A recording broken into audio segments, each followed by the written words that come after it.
Kita lanjutkan kembali di video ini saya akan menjelaskan apa aja sih yang diperlukan oleh pengelola jurnal untuk mendaftarkan ISSN.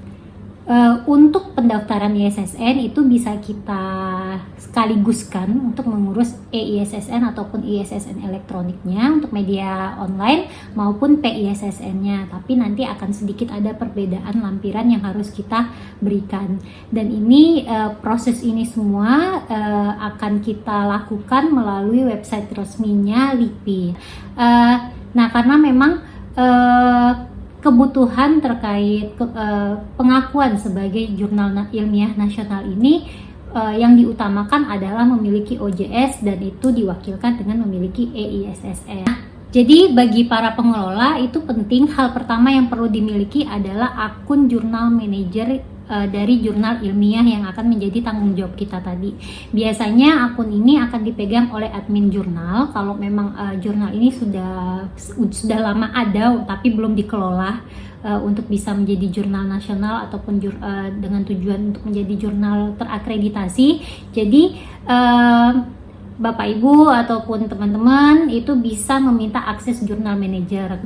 Nah, jadi kalau dari pengalaman kami kemarin sempat ada jurnal yang tidak sama sekali dikelola, artinya masih kosong, sehingga kami meminta akses dari jurnal manajernya ini kepada bagian TIK yang ada di universitas kami, dan itu akan segera diberikan karena memang kemarin untuk di universitas sendiri memang melakukan proses revitalisasi jurnal-jurnal ilmiah yang ada di bawah universitas. Langkah paling pertama yang perlu diperhatiin adalah biasanya untuk terbitan pertama akan sulit juga kita untuk meminta masing-masing editor untuk mendaftarkan diri ke dalam sistem, dimana di sini memang kalau memang masih banyak editor yang belum dari editor ini yang masih belum banyak pengalamannya, bisa saja sedikit kebingungan, sehingga di sini saya sarankan kita bisa untuk membantu mendaftarkan mereka melalui sistem, dan ini dilakukan melalui jurnal manager ini. Ataupun nanti juga akan diinformasikan bagaimana caranya untuk membuat akun editor, tutorialnya seperti apa, ini akan saya berikan nanti. Sehingga langkah pertama sekarang saya akan memberikan contoh terlebih dahulu bagaimana sih caranya untuk membuat cara mendaftarkan editor ke dalam sistemnya kita. Nah, berikut ini merupakan tampilan dari laman jurnal manager untuk jurnal Kiave. Di sini ketika kita mau membantu proses pendaftaran tim editornya kita, maka kita akan membuat bagian roles di sini dan kita klik pada bagian editors. Nah, sudah ada beberapa nama di sini, editornya siapa saja.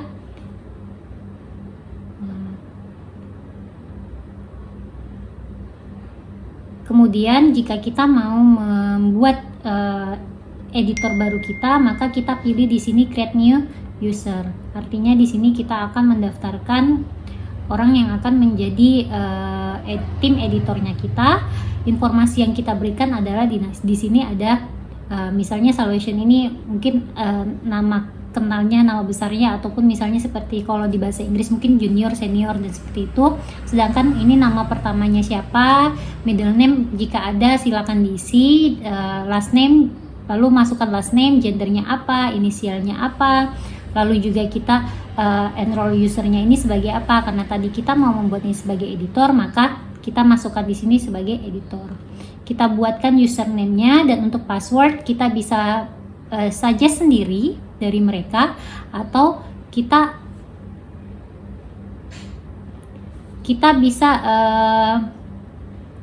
bisa membuat password sendiri sesuai apa yang kita inginkan, dan ini tinggal kita unklik tadi generate random passwordnya. Lalu kita di sini informasikan afiliasinya apa. Ini biasanya lebih umumnya menggunakan nama universitas saja, misalnya Universitas Tanjung Pura gitu. Signature bisa dikosongkan. Lalu kita juga harus meminta alamat email yang akan digunakan, karena nanti di OJS-nya itu juga akan otomatis untuk mengirimkan beberapa pesan-pesan yang memang ditujukan baik itu untuk editor, reviewer, ataupun nanti ke autornya sendiri. Kalau memang memiliki Orchid ID maka silakan dimasukkan. Jika ada informasi lain yang memberikan URL-nya silakan dimasukkan juga. Kalau memang ada reviewing interest-nya ini bisa dimasukkan juga, sehingga seandainya ada tema tertentu yang akan yang diinginkan oleh si editor ini bisa langsung kita informasikan ke sana.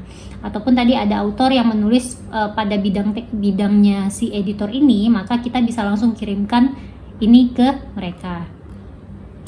Lalu juga country-nya sesuaikan negaranya, karena memang kalau kita mau akreditasi Sinta, terkadang kalau punya mix tim editorialnya juga berasal dari luar negeri, itu akan lebih baik lagi. Dan bio statement misalnya memang departemennya apa ataupun ada informasi lain itu bisa kita masukkan, dan di sini kita tinggal save aja, atau kalau memang kita masih harus memasukkan tim editor yang lain maka bisa kita pilih save and create others. Nah, untuk misalnya kita mau meminta para editor ini untuk mendaftarkan dirinya sendiri ke dalam website, maka yang kita tinggal minta adalah mereka masuk ke bagian registrasi di sini. Nah, ketika masuk ke bagian registrasi, mereka akan diminta sama untuk mengisi profilnya sendiri, username-nya nanti apa, passwordnya nanti apa, validasinya tinggal diketik ulang di sini. Lalu first name dan segala macamnya tetap sama, tapi ini kan bedanya hanya mereka mengisi sendiri aja. Terus juga sayangnya untuk jadi editor sendiri memang tidak ada pilihannya di dalam register S-nya. Jadi kita bisa minta mereka sebagai reader aja atau author aja, itu bisa, karena biasanya kalau di dalam sistem OJS itu kalau misalnya seperti di Universitas Tanjung Pura ini, karena OJS ini digunakan oleh banyak prodi juga, banyak jurnal juga, sehingga kalau misalnya satu email itu, satu username itu bisa digunakan di banyak jurnal tersebut ya, walaupun memang pada dasarnya bidang ilmunya kan pasti berbeda-beda ya. Nah, itu tergantung dari mau nulis apa dan ditujukan kemana. Dan kalau dari biasanya saya bisa ini bisa diklik aja reader, author, dan kalaupun memang mau menjadi reviewer juga bisa. Tetapi nanti untuk bagian reviewer ini biasanya dari pihak editornya, dari pihak editorial timnya yang akan meminta menjadi reviewer. Tapi kalau memang ini diklik maka otomatis juga bisa masuk ke dalam dimasukkan roles-nya ini sebagai reviewer, dan kita tinggal register. Nah, nanti yang menjadi tugas dari journal manager adalah memastikan bahwa tadi yang sudah daftar sebagai reader ataupun author ini itu kemudian akan kita roleskan menjadi tim editor. Nah, jadi tinggal pilihan aja kira-kira enaknya gimana. Atau misalnya seandainya memang autornya ini ada orang yang sebelumnya mendaftar menjadi autor dan kita mau meminta mereka untuk menjadi bagian dari editorial team, juga kita bisa informasikan dulu lebih lanjut kalau kita mau mereka menjadi editorial timnya kita, maka selanjutnya tinggal di roles aja, dia diberikan enroll aja tugas ataupun kita masukkan sebagai bagian dari tim editorialnya kita. Nah, untuk selanjutnya kita bisa lihat di sini kalau memang kita sudah memasukkan bagian dari editorial timnya ini, maka bisa kita lihat kalau di sini sudah disusun ya terkait editorial in chief-nya siapa, lalu editornya itu juga siapa aja. Nah, jadi ini adalah tampilan laman yang akan kita gunakan untuk masuk ke bagian editorial team ataupun bagian redaksi yang akan kita lampirkan untuk pengajuan EISSN. Jadi silakan di screenshot aja, lalu kita copy masukkan ke dalam file Word dan kemudian kita PDF-kan, dan ini akan kita lampirkan ketika proses pendaftaran ke EISSN. Selanjutnya kita kembali ke user home untuk journal manager untuk mengedit pada bagian-bagian editor ataupun section editornya. Nah, selanjutnya untuk proses pembuatan seperti tadi ada identitas siapa sih chef in editornya, siapa aja bagian dari editornya, maka itu bisa kita masuk di masthead. Di sini kita tinggal masukin aja create position title, dan di sini ada dibilang bahwa ini adalah editorial teamnya. Lalu setelah itu di bagian editorial team, maka kita akan memasukkan bagian dari editor in chief-nya. Nah, tadi setelah kita masuk ke bagian masthead, maka di sini kita bisa pilih apakah orang-orang di dalam jurnal ini memang masuk ke dalam OJS list people and editorial team assign roles. Jadi itu langsung aja, karena tadi kan sudah ada jelas roles-nya apa aja. Atau yang kedua, the journal manager create title and adds people under each title. Maka kalau saran saya adalah menggunakan yang ini, karena kadang seperti akun jurnal manager itu sendiri terkadang untuk mempermudah proses pengecekan apakah semua berjalan dengan baik, itu juga akan punya peran beberapa. Jadi biar tidak mengundang kebingungan aja. Lalu berikutnya yang kita lakukan adalah melakukan create position title-nya di sini, dan perlu diperhatiin ketika kita membuat title. Di sini kita bilang bahwa akan mempublish member email address-nya juga untuk memudahkan para autor ataupun siapa saja yang tertarik dengan jurnalnya kita untuk menghubungi bagian dari editorial timnya kita.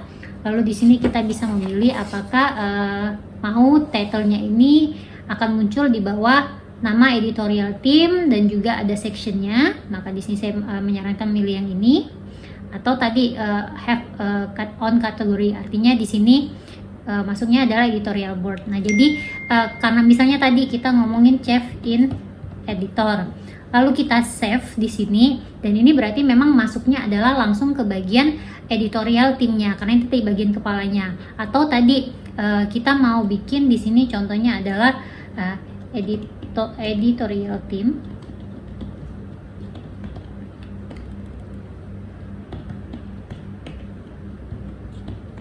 dan di situ kita karena tadi sudah membuat editorial team, masukkan, kita save. Lalu yang kedua adalah misalnya kita mau membuat di bawah editorial team itu ada lagi section manager gitu kan, editor gitu kan.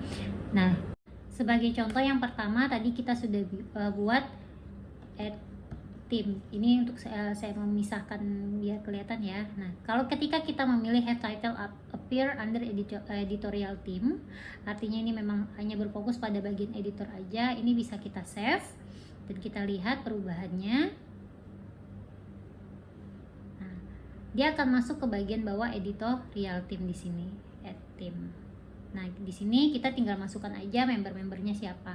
Jadi dengan langkah tadi itu bisa kita masukkan, kita bagi sectionnya menjadi editorial in chief dan editor. Nah, karena ini contoh, ini akan saya hapus dulu. Tinggal kita masukkan aja membershipnya. Seperti misalnya tadi untuk di bagian editor itu kita masukkan ke membership siapa-siapa aja. Misalnya kita mau membershipnya kita masukkan lagi siapa aja sih yang ada di dalam jurnalnya kita. Seperti yang saya bilang, kalau memang ada author yang kita pikir dia bagus orangnya gitu kan, yang mau menjadi bagian dari tim editor kita, bisa kita hubungin, dan kemudian kita tinggal masukkan aja di sini add member ke dalamnya. Siapa yang mau kita pilih tadi, misalnya siapa aja yang ada di sini gitu kan. Biasanya ini memang mix dari seluruh prodi karena memang semuanya bagian dari satu OJS yang ada di bawah Universitas Tanjung Pura. Lalu misalnya kita langsung ada add member aja, maka dia akan masuk seperti itu. Nah, jadi ini tidak akan saya save. Nah, kita bisa back di sini bagian editor. Nah, jadi itu cara untuk menambahkan member, dan ini akan langsung muncul ke bagian di bagian about-nya kita dan masuk ke dalam editorial timnya. Nah, seperti ini. Ini yang akan menjadi bagian yang akan kita screenshot dan kita masukkan ke EISSN. Jadi lampiran EISSN. Nah, itu tadi bagaimana caranya memasukkan editorial team ke dalam website websitenya kita. Nah, secara memang cukup sederhana, dan karena saya takut juga videonya akan menjadi lebih panjang, maka akan saya pecah. Dan setelah ini kita akan belajar bagaimana caranya memasukkan artikel dan membuat daftar isi di dalam laman websitenya OJS kita tadi. Oke, sampai jumpa di video berikutnya.